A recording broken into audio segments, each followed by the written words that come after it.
novedoso, llamativo, como debe ser un titular. La NASA fabricará naves espaciales con aspecto alienígena que no fueron diseñadas por humanos. Si la NASA o quienes interpretan la información y los titulares nos quieren confundir, lo lograron. Aunque ya del propio titular pues, se desprende que habría detrás de este anuncio. En todo caso, qué grato conversar siempre con Alex Ribeiro, divulgador científico, autor de los libros Astrobitácora, Ecos de un futuro distante y Hacia las estrellas. Alex, muy buen día. ¿Cómo estás? ¿Cómo te va? Muy buenos días, ¿qué tal? Pues bueno, encantado de escucharte. Bueno, no hay que estar tan informado, Alex, para inferir, para suponer, para intuir que se trata de inteligencia artificial. ¿Qué sabes de esto? Pues la verdad es que no demasiado, porque es algo de lo que ha hablado la NASA en los últimos tiempos, pero no mucho. Es algo que en realidad está todavía en una fase muy inicial y sí que hay algún titular, como el que mencionabas, por ejemplo, que es un poco exagerado, porque no es naves espaciales en sí. Pero lo que sí que se está haciendo es recurrir a la inteligencia artificial para diseñar piezas de las naves, de telescopios, por ejemplo, que permitan agilizar el proceso. De hecho, decían que en el caso de un telescopio llamado Excite, que va a utilizar para estudiar un tipo de exoplaneta, de planetas alrededor de otras estrellas, decían que la IA lo que están viendo es que es capaz de fabricar piezas que son más ligeras que lo que fabricaría un humano y que son incluso más resistentes o que los puntos de estrés, es decir, los puntos donde una pieza puede fallar, sí, son menores que en un diseño humano. Entonces, claro, tiene ventajas. Lógicamente hay cosas muy interesantes en ese sentido, porque además lo que dicen es que es un proceso muy rápido. O sea, desde que se trabaja con una IA para crear una de estas piezas hasta que se tiene en las manos, decían, se puede tardar una semana. Normalmente en el proceso en el que es todo artesanal, con los métodos tradicionales, se tardan mucho más. Si eso, lógicamente, a la NASA le viene muy bien esa rapidez. Claro. Alex, ¿qué se ha hecho hasta ahora? Por supuesto que se sepa, con la inteligencia artificial, bien sea en la NASA o en otra empresa, bien sea pública o privada, vinculada al estudio del espacio. Se habla de cápsulas, se habla de partes de un telescopio. ¿Qué más se habrá hecho? Que se sepa. De momento, lo que es misiones concretas que se hayan llevado a cabo, ninguna. O sea, no hay nada todavía que se haya hecho en el que haya cosas de inteligencia artificial, o por lo menos si ha habido, no es nada a lo que se haya dado mucho foco.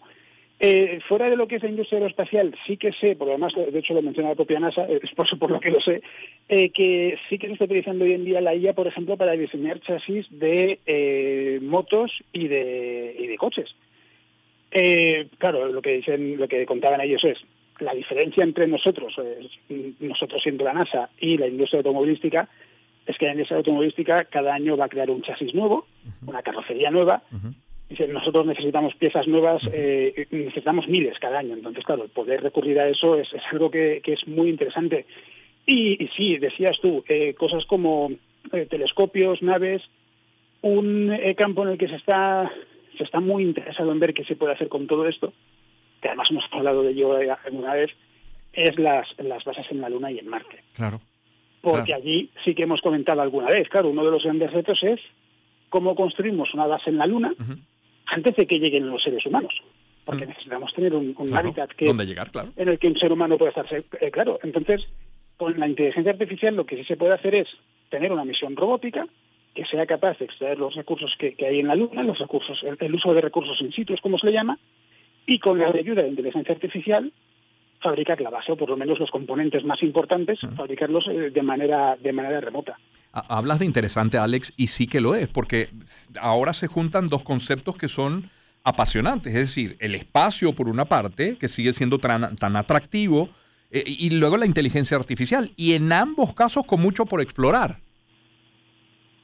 Sí, desde luego, el mundo de la inteligencia artificial está avanzando, según a quien preguntemos, hay quien dice que muy rápido, hay quien dice que no tanto como se esperaba, pero a mí por lo menos me parece muy interesante, muy como mínimo curioso, ¿no? Ya no solo en lo que es la fabricación de piezas, sino, por ejemplo, últimamente se habla mucho del arte generado por inteligencia artificial, ¿no? Y el ver cómo es la interpretación de algo que sí es una creación humana, porque lógicamente la inteligencia artificial es una creación humana, pero que no piensa como un ser humano, ¿no? Y el ver cómo se crea ese arte, cosas así, es muy interesante.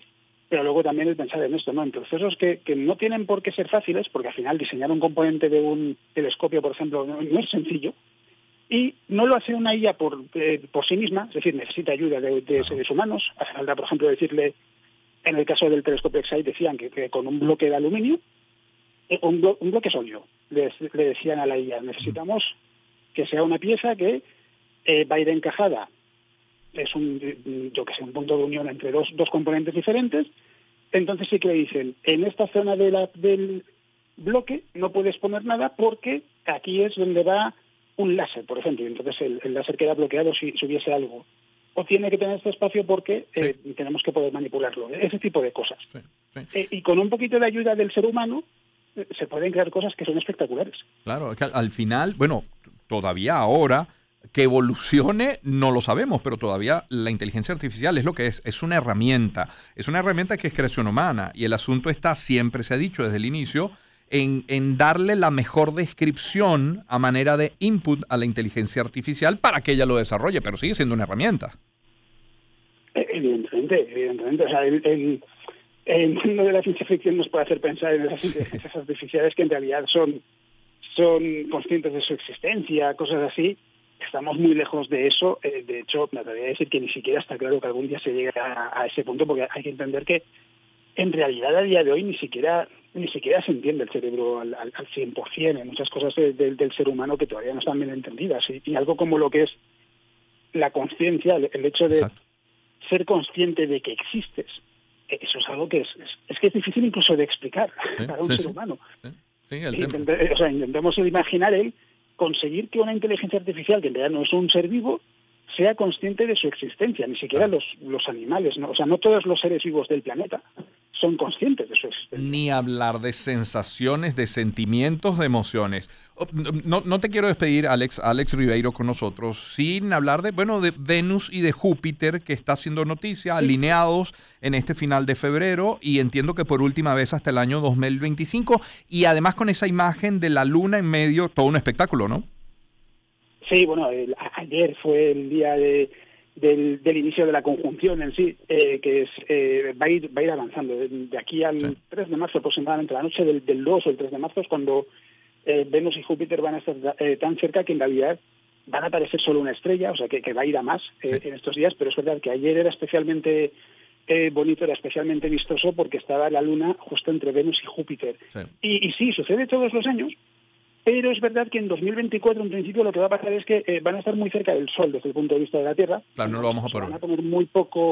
Claro, se van a poner bajo el horizonte muy poco después de la puesta de Sol. Eso. Y seguramente sea muy difícil de ver y haya que esperar a 2025. Pero, o sea, que la de este año es muy especial por eso. Claro. Alex, un fuerte abrazo. Gracias por tu tiempo siempre. Gracias a vosotros, un placer. Un gusto. Divulgador científico, es autor de los libros Astrobitácora, Ecos de un futuro distante y Hacia las estrellas. Hablamos de Alex Ribeiro, quien gentilmente nos ha acompañado desde España. Son las 8:41 de la mañana, por cierto, para estar pendiente de este tipo de eventos. Está